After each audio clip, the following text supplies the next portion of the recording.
Well, earlier I spoke to Philippe Le Corre about what Macron's strong win means for France. Philippe is a visiting fellow in the Center on the United States and Europe at the Brookings Institution and author of China's Offensive in Europe. I began by asking him what his overall reaction was to the parliamentary election outcome. Well, obviously, it's a huge success, but not perhaps as huge as some commentators were forecasting.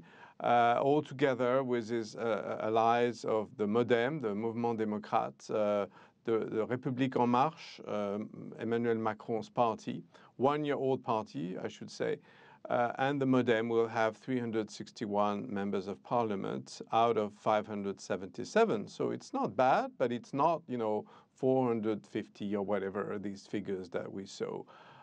What's interesting really is the renewal of this National Assembly. 75% are new members, people who've never been elected before, and 235 are women, more than ever. But the most interesting part really is the fact so many people come from the civil society, are not professional politicians. Some of them may come from the right, from the left. Some of them never held political office and are just professionals. So they'll have to learn their job, which is to support Emmanuel Macron's party, I suppose.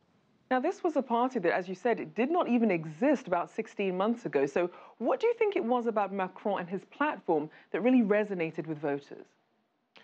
I think, for a lot of these people, first of all, the people who elected him, and then the people who voted on Sunday in the legislative election second round. And by the way, the turnout was not great, less than 50%, which is really surprising for France. But I guess, there's a bit of a electoral fatigue there.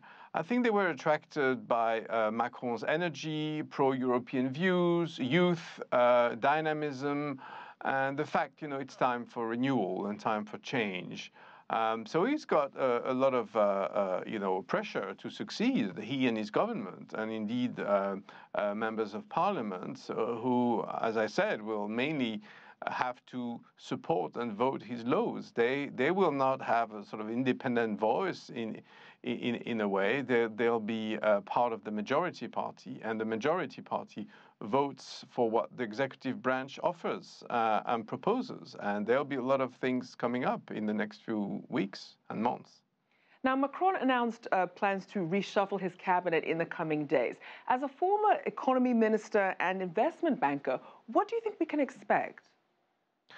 So first of all, one of the coups that he managed to pull was to bring in as prime minister and as economy minister two prominent members of the center-right party, the Republican Party. The prime minister was called Édouard Philippe, who is remaining, and the economy minister, most probably Bruno Le Maire, will also remain in office, and he's just been re-elected as a member of parliament, in fact. So these two figures obviously will remain. There'll be a few more people coming, more like in junior positions, I think. But Macron's idea is really to have people coming from the center-right, from the center-left, from the Green Party, and indeed people coming from the civil society who bring a professional experience and their own story to this government, which is supposed to give a new face to French politics. This is really a massive renewal, perhaps the biggest renewal since General de Gaulle left office in 1969.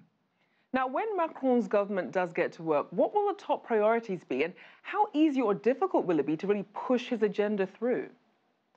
So Macron, as you said, is a former economy minister, and when he was minister for just 2 years, he managed to push a labor law, which is not exactly a revolutionary law, but which was more economically liberal.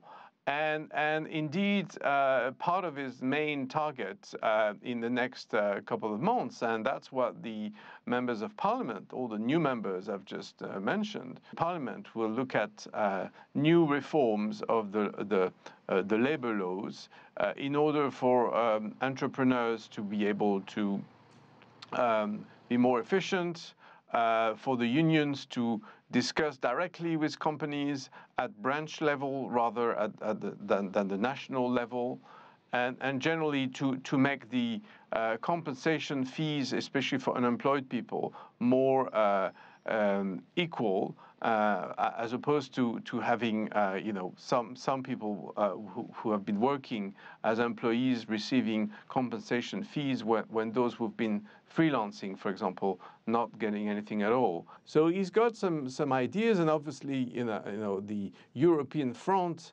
is critical. That is a sort of a different field.